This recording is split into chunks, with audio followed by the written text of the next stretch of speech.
Okay, I think we should start. Good afternoon, everyone. Welcome to the Sova Capital Small and Mid Cap Conference. It's a virtual meeting with Mail.ru. My name is Mikhail Terentiev. I'm head of research at Sova Capital. Before we start, I'll make with a few housekeeping remarks as usual. Just to remind everyone that Sova Capital is an FCA-regulated company, and we have to observe the KYC rules. Therefore, we must identify all of our attendees on this conference call, and we ask everyone to use their real names in the Zoom settings or to introduce themselves in the chat room. You can do it privately by sending a direct message to myself or to the host of our conference call. And we will start straight with the Q&A, I think, right? So we have an investor relations team from Mail.ru, including Tatiana, Volочковich, and Anna, Kazaryan. Thanks for joining us today. And shall we start maybe with the current trends? If you could just talk us through the what's going on different segments, what are the trends in Q3 so far? To which extent high base from a year ago is a problem, and what are you seeing right now in the market? Yeah, sure. So thanks again, everyone, for joining us today. In terms of what we're seeing on the market, nothing has really changed versus what we have been observing and what we suggested during our latest results conference call. So obviously there are different base effects impacting our business in 2021. As you might know, we have a few businesses which are perceived to be a bit pro-COVID, such as online games or online education, for example. Online games have the biggest impact on the group because it's one of our largest revenue line items, so it's the second largest segment when it comes to group revenues, and hence it really means a lot. It means a lot for the entire group, having accounted for about 37% of our revenues in Q2. So here we see, of course, a bit of a high base effect, which we have suggested previously. So of course, it's not as challenging as in Q2. Q2 marked the peak base for the Western world games businesses. Nevertheless, engagement continued to be very strong, essentially throughout the entire year. Last year, as there were still partial lockdowns in different parts of the world, even in the second half of the year. So, as we said, this year will be more about EBITDA versus top line for my games. At the same time, unlike the slight contraction, which is expected for the global games market, essentially it's seen dropping by 1 or 2% this year, given the base effect. We continue to expect my games to grow in 2021. So we therefore anticipate further market share gains by our business.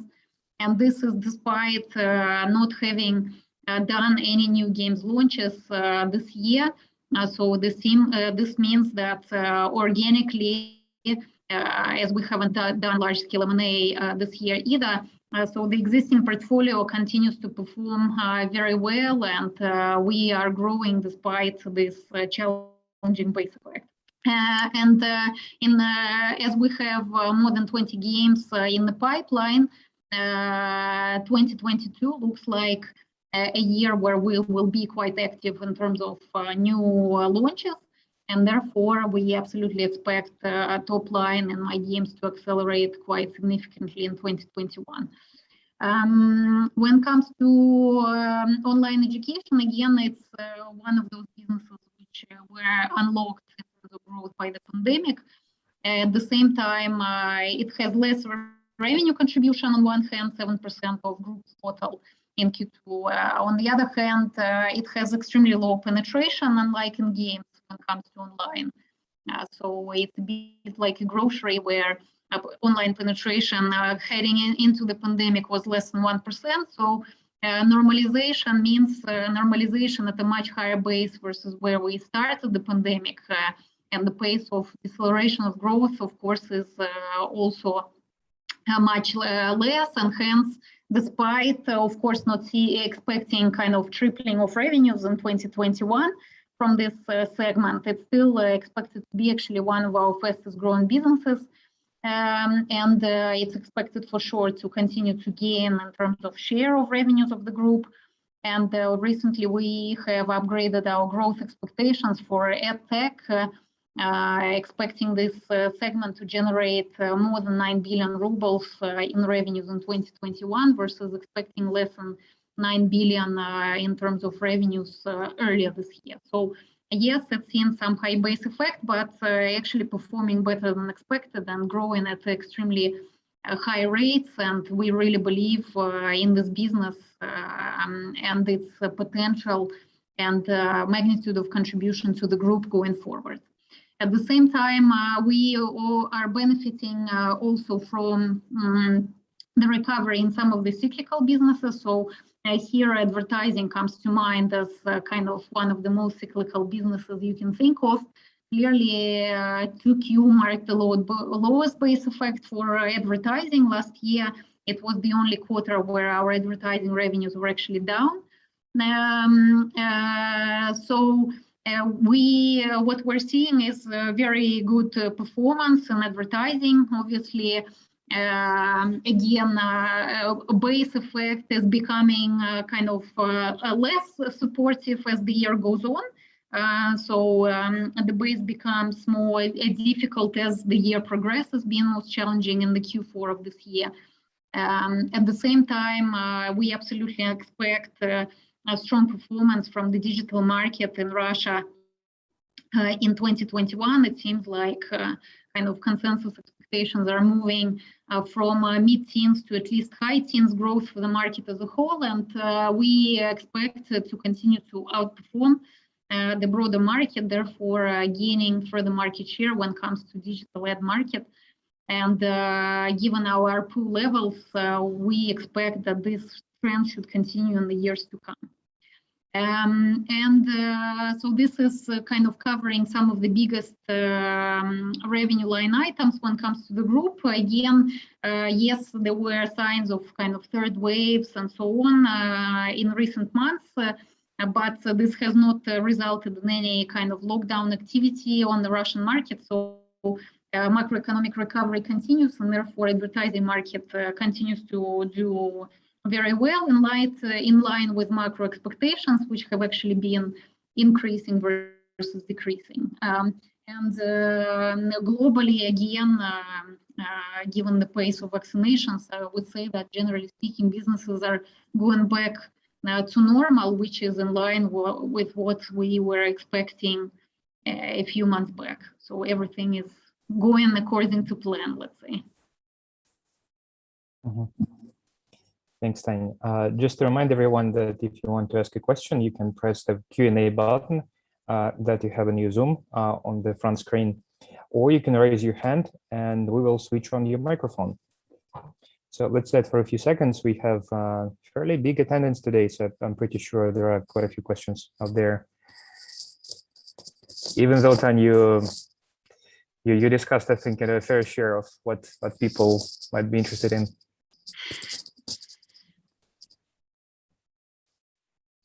Hi, so this is Oksana from Sova Capital.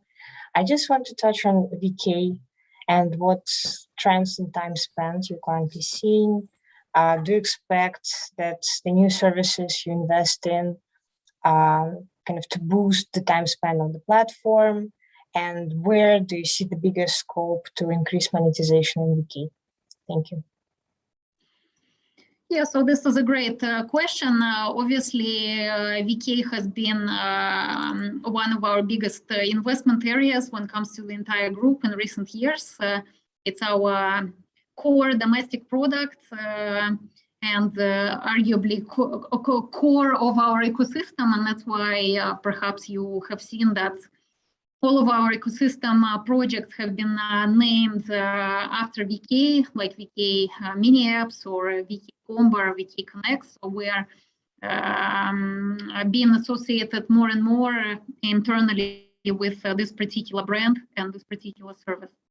So in that sense, we believe in the continued strength of VK, which remains the largest social network on the local market. So if you look at the user numbers, even in the second quarter of this year, despite the COVID base, which we were facing in social, which was obviously very challenging because engagement in Q2 last year was extremely high in all online services, including social networks. But nevertheless, VK grew in terms of MAU and DAO numbers by about 1% year on year. And this might not seem like very big numbers, but again, we're talking about extremely challenging base on the one hand, and also very strong penetration of the service on the local market. So nearly 80% of Russian internet users, actually more than 80% of Russian internet users at this point have a VK account, and nearly 50% of domestic internet users use VK on daily basis. So, and on top of that, of course, service has been seen quite strong competition from platforms like TikTok, which obviously has been a challenge to essentially all the social networking businesses in all parts of the world in the last couple of years. So yes, in that sense, we see that TikTok has eaten a lot of the incremental time spent, which occurred on the market in light of the pandemic. Here, it's not a VK phenomenon, but rather a global phenomenon, as you might have seen. In terms of time spent, TikTok is now #1 platform in the UK or the US, let alone in China, right? And time spent of this platform exceeds that of YouTube, which was not anticipated in the Western world just a few years back. Essentially, this means that indeed short video is not just a China story, it's a global story in terms of growing in the share of engagement of users. And therefore, this is an area where social networking companies need to make quite a bit of focus. So in that sense, we launched Clips, which is a short video product inside VK. And VK Clips grew in terms of audience by 2.5 times year on year. As of second quarter of this year, we exceed 20 million in daily users, which is actually higher than 13.5 million daily users, which TikTok has in Russia currently. At the same time, we see that TikTok is seeing engagement of about 32 minutes per day based on latest Mediascope data. This is roughly the same as what VK has in Russia today. And to be explicit, yes, VK hasn't seen growth in time spent on per user basis in the past year, given the TikTok growth in Russia, same as for Instagram and YouTube and other platforms. We see that user numbers are very strong. At the same time, of course, as a young product, it hasn't seen as strong of engagement as TikTok. So our average time spent per user is in single-digit territory today. So it's, let's say, a bit dilutive to the VK time spent. Albeit we're seeing that a lot of this is becoming incremental, so this should be additive over time. And in the meantime, we are investing a lot into the content and the availability of videos on the platform. Obviously, it takes time, right? Especially if you're talking about not just UGC content, but also PUGC content, and working with bloggers and working on recommendation systems and working on constant enhancements of these recommendation systems on the one hand, as well as other technological advances like Duets, which we launched recently, and other things we have in the pipeline in terms of product enhancements this year. So we expect that the number of video views per day in Clips, which is at about 300 million per day, today it's really healthy number, and it's the kind of driver of video engagement on VK as a whole today. But we expect this number to continue to grow into the year end, and generally making a big push into clips being one of the key time spent and engagement drivers inside VK. Obviously, this will mean that it should be big monetization driver inside VK, as well as engagement continues to tick up. Obviously, it's difficult to monetize these services until you get to some kind of serious engagement level. Obviously, if a user spends just, let's say, 3 minutes per day, which is not the number, but as you can imagine, in single-digit territory, it's difficult to show, let's say, many ads to a user which watches just a couple of clips per day on the platform. It can be destructive for the engagement. So you need to get engagement for sure to double-digit territory when you can start to explore deeper advertising-based monetization, as well as live streaming monetization and e-commerce-based monetization. All of these types of revenue streams are extremely visible in China already. And we are extremely optimistic on clips because even the second largest short video platform in China has now more than 100 minutes per day in time spent on the Chinese market. And despite competition, it has grown in time spent by 25% as of Q2 on year-on-year basis. And Kuashu is expected to actually capture more than 3% of, let's say, the entire e-commerce market in China, given the rise of live streaming e-commerce. So in Russia, I think we are well positioned, not just to be number 2 player. Clearly, our ambition is to try to be number 1 player.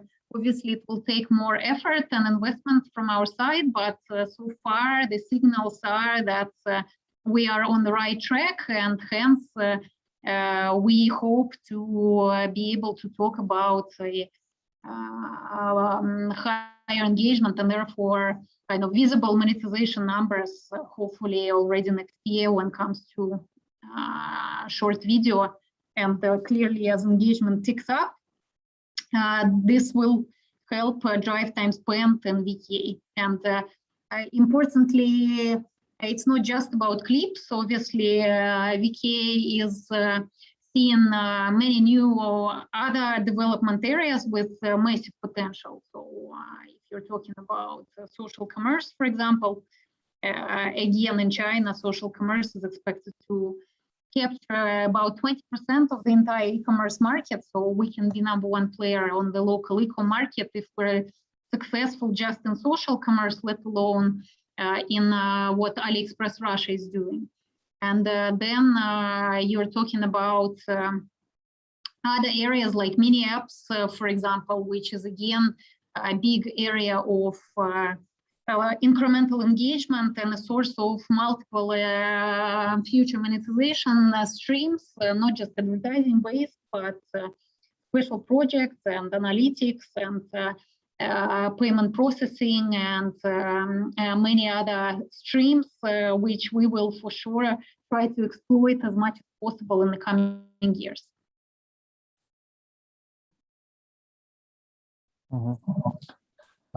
Question from the audience.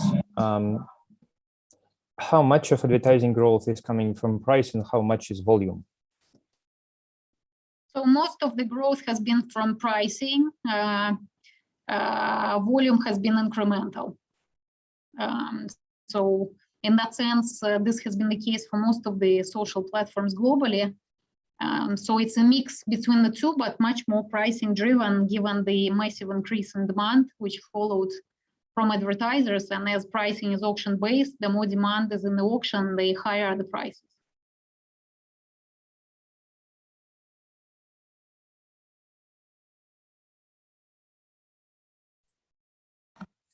Thanks, Tatiana and Anna. And I have a question, please.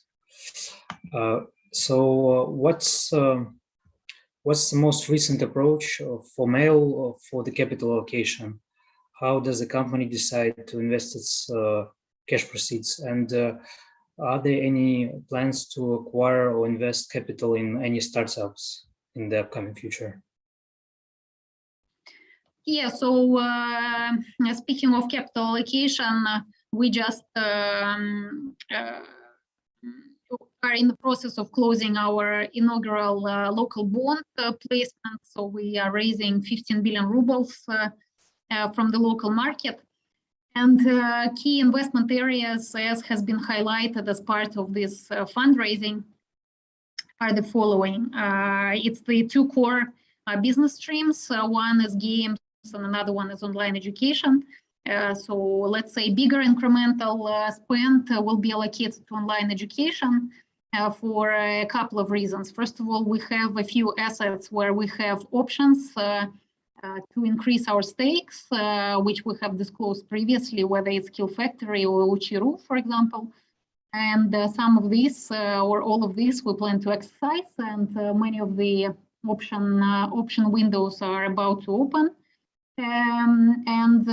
On the other hand, when it comes to games, we had a few large-scale transactions on the table, but games as a pro-COVID business, which has been seen actually consolidation gaining pace.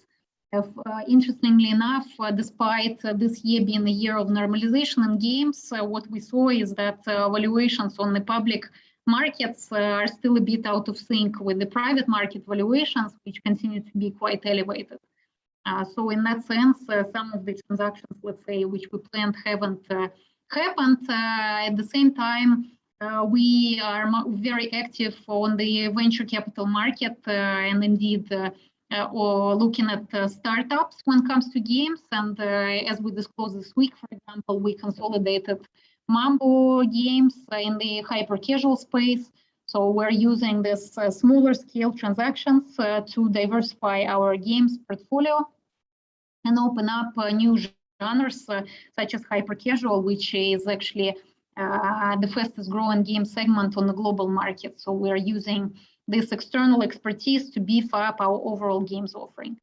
But in terms of scale, I would say that online education is a bit bigger focus at the moment in terms of use of proceeds versus games.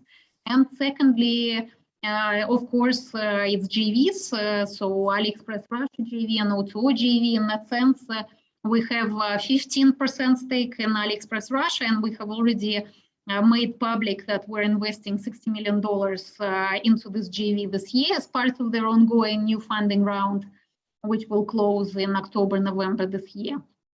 And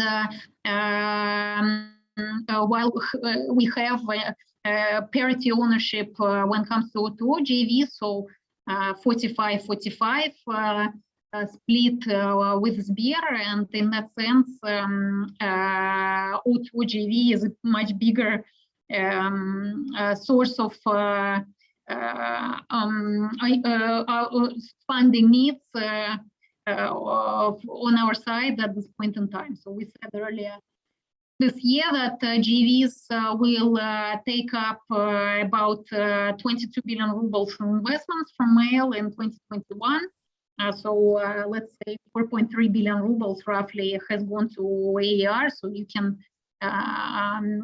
calculate what is going into the O2O JV with particular focus on some of the verticals which have been spectacularly unlocked by the pandemic, being a grocery in particular, where we're investing quite a bit in the scaling of Samokat at the moment. So in terms of, acquisitions of startups, no, JVs is not where we're looking for a kind of expansion in scope at the moment. We're happy with the current mix of assets, but in games and edtech, yes, this can involve M&A activity, looking at consolidations of some additional assets, including in startup space. Thank you. Yeah, just to remind everyone, actually we have a question from the audience.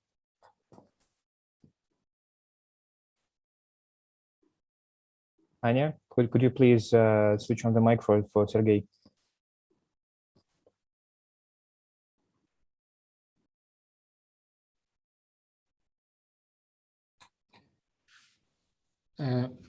Hello, everyone. Thank you for this meeting. That's Sergey Belayev speaking. I have a couple of questions, if you don't mind. Question number one. we do see a significant changes in the overall perception of the watchdogs in China, US, and Europe regarding the social networks, overall control, etc. So do you anticipate or see similar initiatives or thoughts on the Russian regulatory space, especially in social networks? And the second question, mostly related with your JV with Alibaba, do you see that the certain changes on the Chinese IT market is really influenced the pace of the decision-making process in this JV so far in 2021, or it's not really influencing by any outside issues of Alibaba itself? Yes, so good questions. On the regulatory front, I would say that Russia is actually experiencing a completely opposite momentum to what China is seeing at the moment. As you might have seen, the government actually approved now the second support package for the IT industry, and it includes more than 60 different initiatives, which actually serve to support the domestic IT segment of the market. And we've seen some big positive changes, such as IT tax maneuver, which sounds a bit shady, but that's how it's officially called in Russia.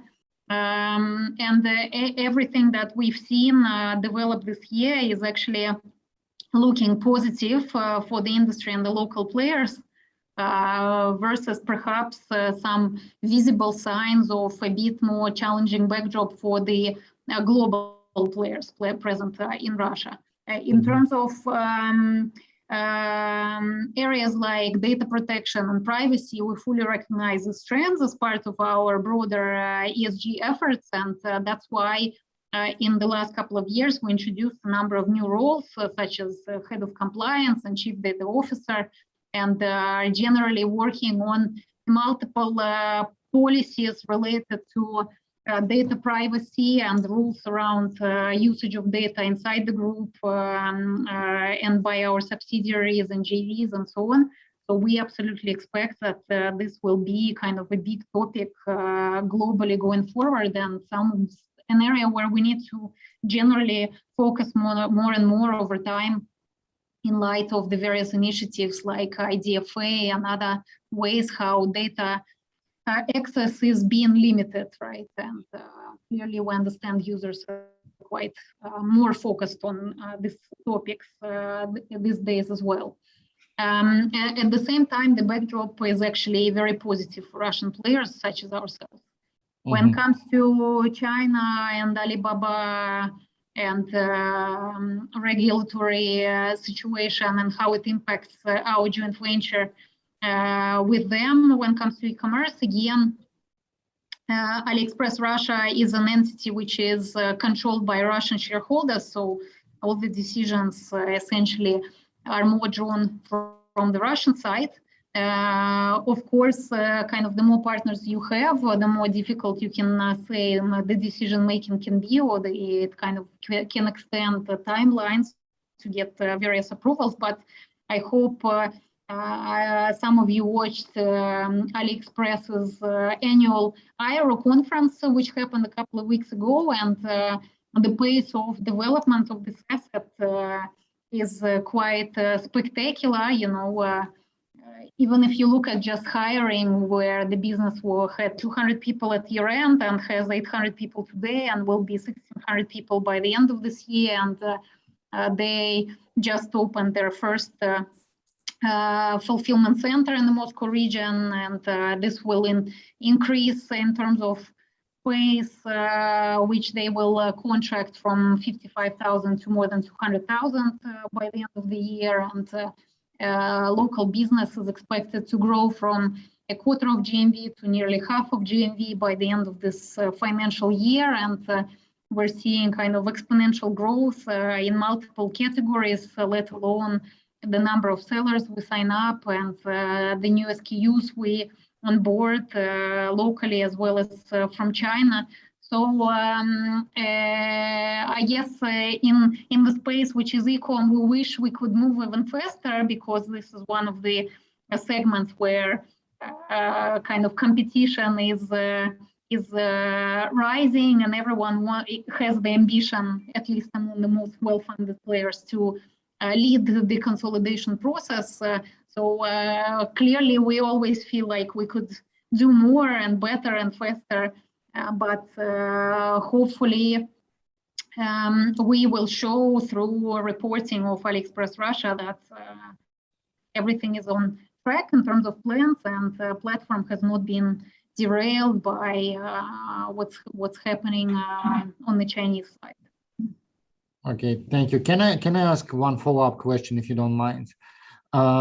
Do you believe, taking into consideration that Russian tech sector overall is booming, not only public but the private one, starting from recently placed Ozon up to Samokat and lots of other newcomers? Do you believe that there could be potentially an idea to have a special sector tax related with the high profitability of this sector, similar to metals and mining initiatives that is currently widely discussed? So if you look at the largest internet companies, actually, given the massive investments going into capital-intensive areas, profitability has actually been going down, right? And I guess we cannot comment on competitors, and we should not comment on competitors, but we can talk about ourselves, and we can say that profitability improvement is something that the market has been keen to see from our side in recent years, and kind of this is one of the big focus areas for us for delivery in 2021 financial results. And although our EBITDA margin is at still quite healthy level of 23%, let's not forget that some of the capital-intensive businesses in food and mobility and e-commerce are developed off balance sheet, but nevertheless, you can see their contribution on our bottom line, and essentially bottom line is in a negative territory, right, if you account for losses from major associates and JVs. So it's difficult to see how this argument will be in place. Moreover, I think the government, based on what we see, has been more keen to see investments versus dividend payments as something that can drive GDP growth for Russia as a whole. And tech sector is not where you see a kind of active dividend distributions, although you do see them on the Russian market from Kiwi and Headhunter. But we are actually investing extremely heavily into new businesses, and we're doing it in Russia, and it serves to grow Russian the economy in the coming years, and hence we do not see this risk for our sector. Moreover, as you might have heard, the tax maneuver which came into force this year actually serves to reduce tax burden for the tech sector in order to unlock more funds for future investments. So no, it's absolutely not the risk for us. Okay, thank you very much.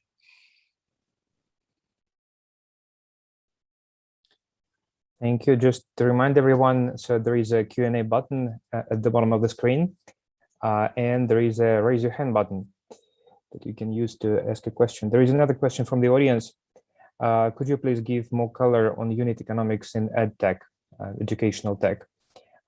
What is the net retention rate and churn rates would be also helpful. Thank you. Yeah, so online education has become a new reporting segment for us here, and we understand that the market is not entirely educated on this vertical, and this is why we are planning a teaching event on this particular business segment, let's say after 3Q reporting, so end of October, November. And we plan to disclose more figures there. But speaking of economics, you already see kind of their EBITDA margins reported as they are, a segment we show in our quarterly results. So EBITDA margin was under pressure in Q2 with negative 28% level. So what we said is that this industry is seeing faster growth than what we expected at the beginning of this year, and as competition is quite moderate still, we see the opportunity to gain significant share and invest into brand awareness, while the pricing of this is quite reasonable versus what you see, I don't know, in the Chinese market, for example. So in that sense, our investments in EdTech are higher than what we have, let's say, provisioned heading into this year. At the same time, we expect that the level of burn in terms of EBITDA margin will be less than in Q2 already in Q3, and the segment should return to positive EBITDA margins in Q4 this year. And based on the business mix, we do not see how this business should not be generating kind of 20-25% EBITDA margins in the coming years. When it comes to how the business works and retention numbers, we, in terms of consolidated assets, we focus on professional education with still quite large skew to digital careers in particular. So our courses are about 12 months long in duration, and the average check is relatively high. It's 56,000 rubles payable upfront, and hence our LTV is equal to our average check at the moment, because a person comes to us to essentially change their career and move, let's say, from being a teacher to being a programmer. So of course, we expect the business to evolve over time, and we're already offering B2B type of businesses, which we see as big opportunity. We're collaborating with universities on bachelor's degree, and we plan to start offering digital MBAs, and we're now offering courses around hobbies and starting to offer courses related to general education, let's say K-12 type of classes in mathematics and chemistry and so on, but this is kind of marginal in terms of mix. But over time, obviously, we expect every check to be much less than the LTV as the business diversifies. But right now, this is how it works.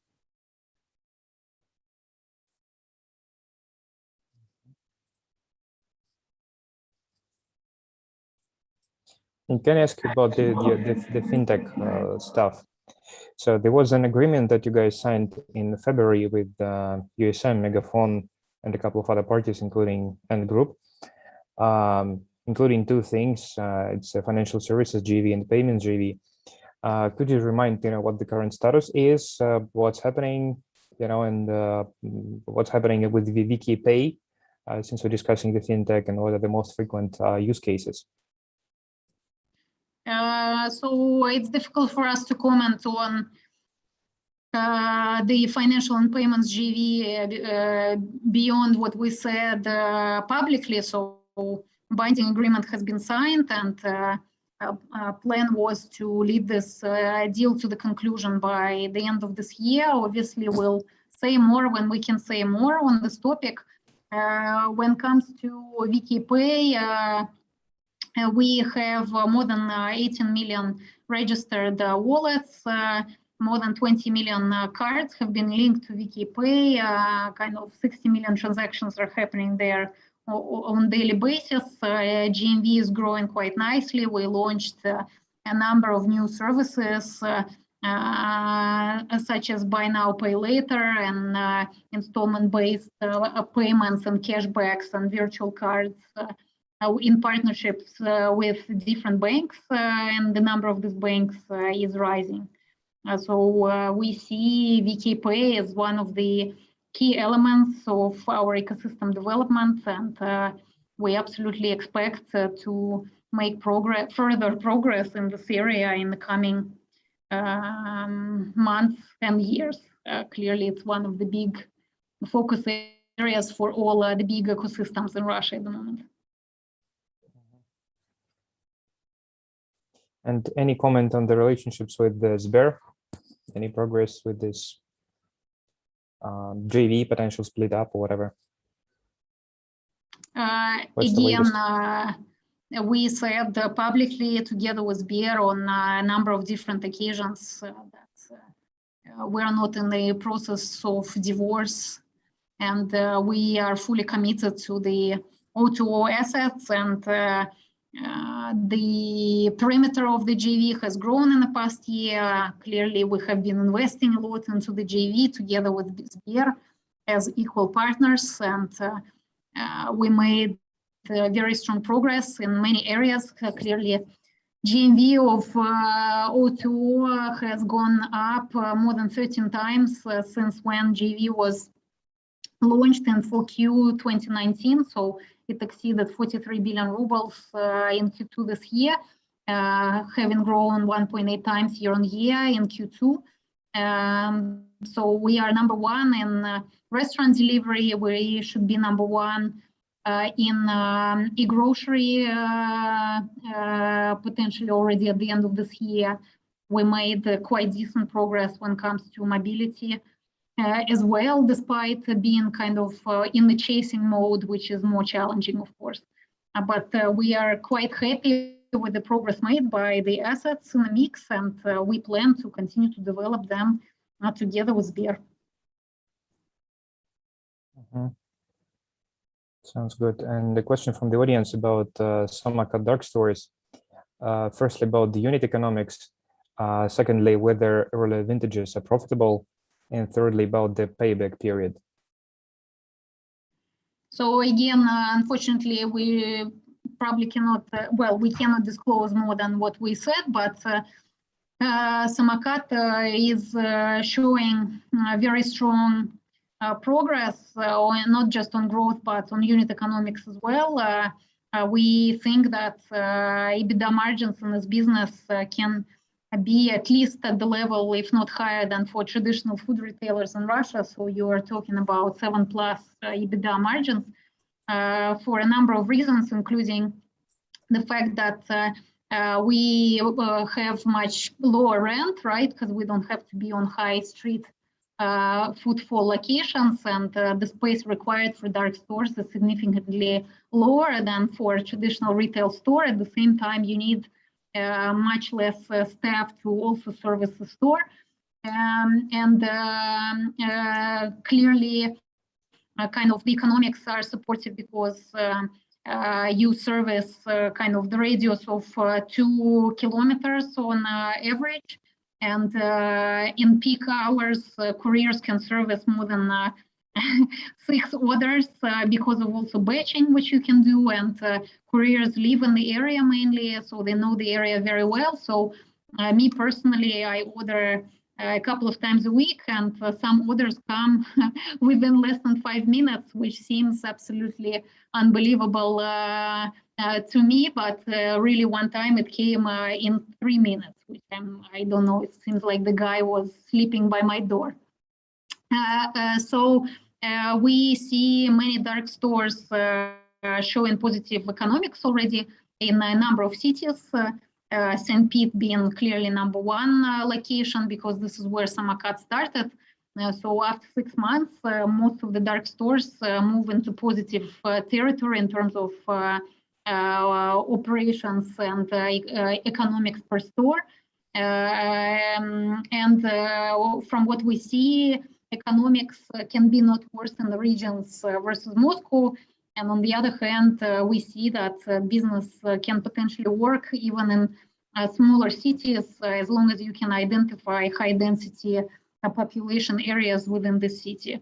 So we are extremely upbeat and positive on this business model, and this is why this is one of the key areas of investment for us this year. And as you might have seen, with 699 dark stores at the end of Q2, Samokat has become the largest dark store operator in the Western Hemisphere. So only one Chinese operator is bigger in terms of dark stores, but Delivery Hero, we have surpassed them in terms of dark store base. So we are extremely visible on the global landscape when it comes to express grocery at this point in time.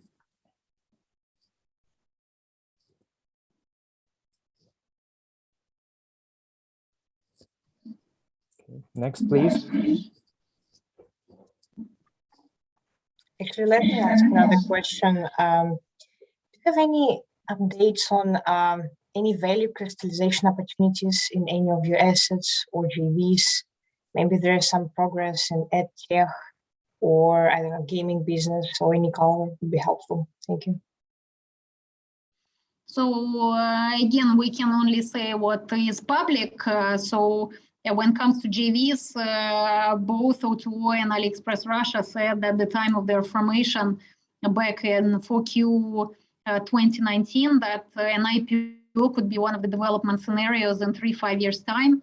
So you can say that unless plans have changed, this window opens up already next year. Whether anything actually happens or not, obviously it's subject to many factors, including board decisions and market environment and business performance and so on. But yes, it's among the scenarios which we have already highlighted a few years back. When it comes to games, this has never been coming from us. Initially, it was a kind of press speculation that My Games IPO could be taking place. We recognize that there are many positives in this scenario, including the fact that consolidation is picking up and many companies have been using equity as M&A currency, and clearly no one wanted cash when stocks were going up last year in light of the pandemic. Now kind of this trend has cooled down a bit. So in that sense, there is less urgency, right, for this type of an exercise. But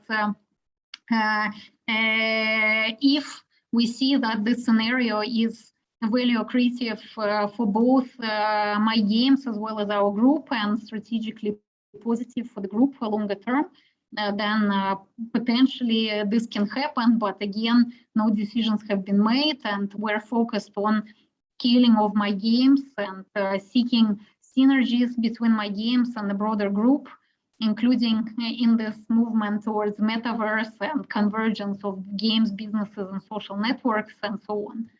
And online education, again, our CEO has mentioned that potentially it can be a kind of standalone business as it scales. So I guess it's not kind of a no, but again, no decisions have been made, and we're focused on scaling this business inside the group and kind of looking at further consolidation opportunities based on options we currently have in place.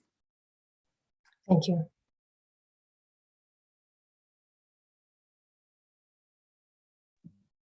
Actually, I have one more question, please. So, Tatiana, could you please clarify the strategic trends for the social commerce area of your business?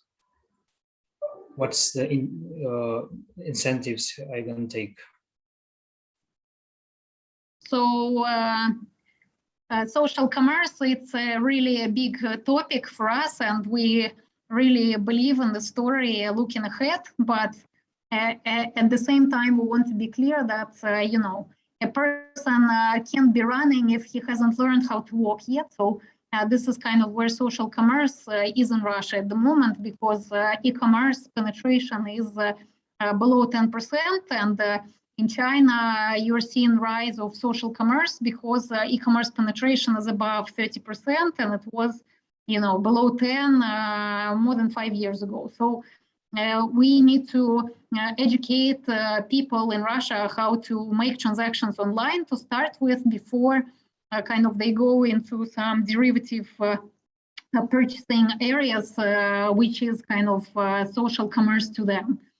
So while we are focused primarily on scaling AliExpress Russia and kind of contributing to the rising penetration and frequency purchases online in Russia, we are making multiple experiments around integrations with our social networks in various forms and shapes to see what kind of sticks better and what can be a big revenue opportunity for us once kind of e-commerce market matures a bit and we see more than traffic and rather see a lot of conversions taking place within social networks. So far, we see conversions higher when we generate traffic for AliExpress Russia and the user actually goes to AliExpress and makes the purchase there versus inside the social networks. But at the same time, we see very good trends in terms of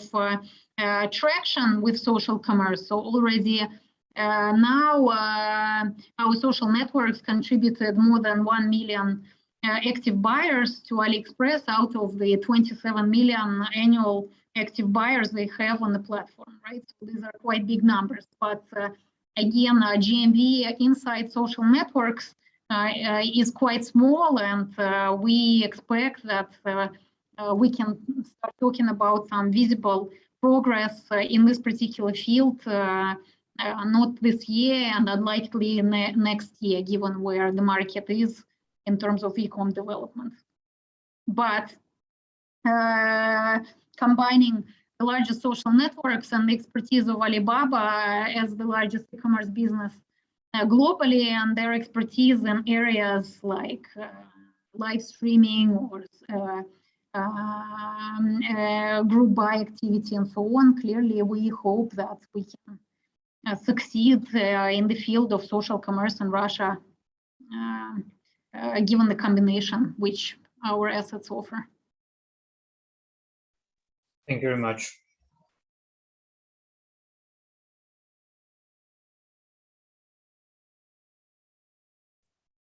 Okay, next question, please. Oh, I can see we have something in the question list. Could you elaborate on further drivers of advertising? What percentage of ads revenue is coming from SMBs, please? So less than 25% of our revenues, our advertising revenues come from SMBs. So it's one of the biggest opportunities for ad growth for the group. As we said, out of 3 million groups which are active in VK and OK, single-digit % of them pay for promotion within social networks. And if you think about Odnoklassniki, it's actually very low single-digit % of groups which are active in terms of paying for promotion. So we, with SME revenues kind of growing 56% on year in Q2, which is like nearly twice the pace of growth we have seen in our broader online advertising revenue line. Clearly, we see very good traction on this front. But in terms of other drivers, it's not just SME-based ads, but it's also performance formats.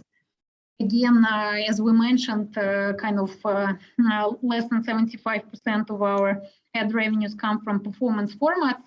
Actually, let's say it's closer to 50 than 75 at this point in time. So kind of the upside from performance is very significant. And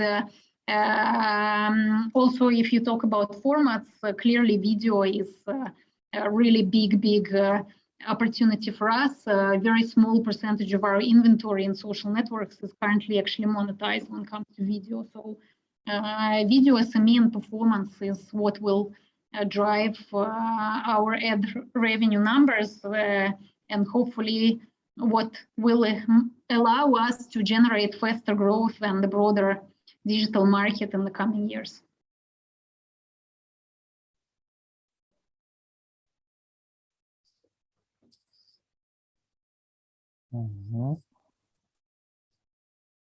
Okay, I think we have time for maybe a couple of more questions. Tatiana, while we're waiting for another question, let me ask you my favorite question.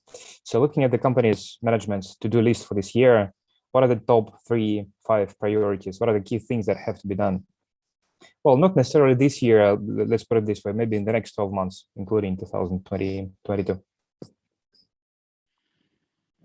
Well, honest answer is that some of the big things we cannot disclose, right? So we can talk about what we can talk about, but of course, our big priority is on execution, on the guidance which we have articulated, including demonstration of slight margin improvement in 2021. Further execution on the ecosystem strategy, it's the core of our day-to-day business today, and we are extremely focused on development of VK Combo and VK Connect and mini apps and voice and VK Pay as kind of key ecosystem elements. We think it can be revenue and margin enhancing over time. And number 3 is VK, making sure that we remain competitive in social, and VK is the heart of our business locally, and hence we are fully focused on making sure that maybe not all our experiments work out at the end of the day or achieve major scale, but we're able to source these additional areas of growth within social and maintain high engagement and audiences within VK social network. And I guess more medium-term priorities is moving our JVs in positive territory when it comes to net income contributions. Obviously, they're in heavy investment phase, but increasingly we're focused on unit economics as well. And hopefully in kind of 2-3 years time, it can be a completely different story in terms of what they bring to our financials.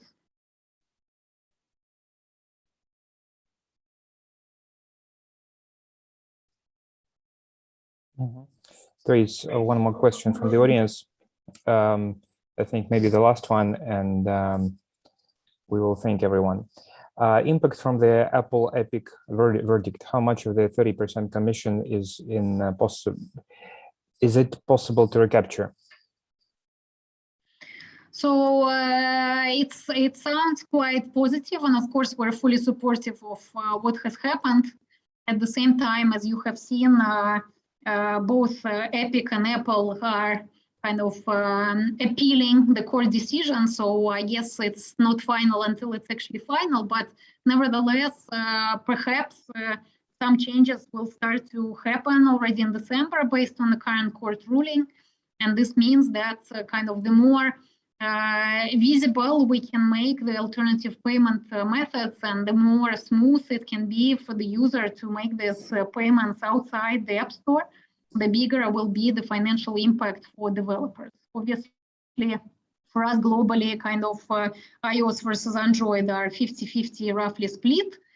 So you can say that with mobile being nearly 80% of my game's revenues, it can benefit 50% of those revenues, where suddenly 30% commissions can go down to a much more reasonable level. But again, it's not going to start happening until December. We're not sure how kind of difficult Apple will make for developers to offer this alternative.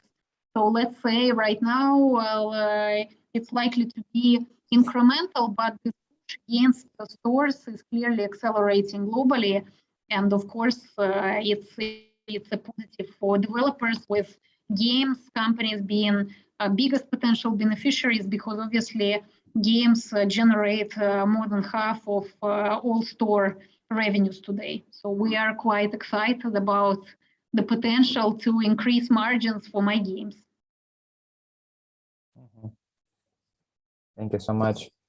I think this concludes our conference call today. Thank you very much for everyone who joined us, and thanks a lot, Tanya. Thanks a lot, Tanya. Thank you. Have a good day. And if we haven't answered some of your questions, you know where to find us. We're always happy to follow up if needs be. Thanks, everyone. Thank you.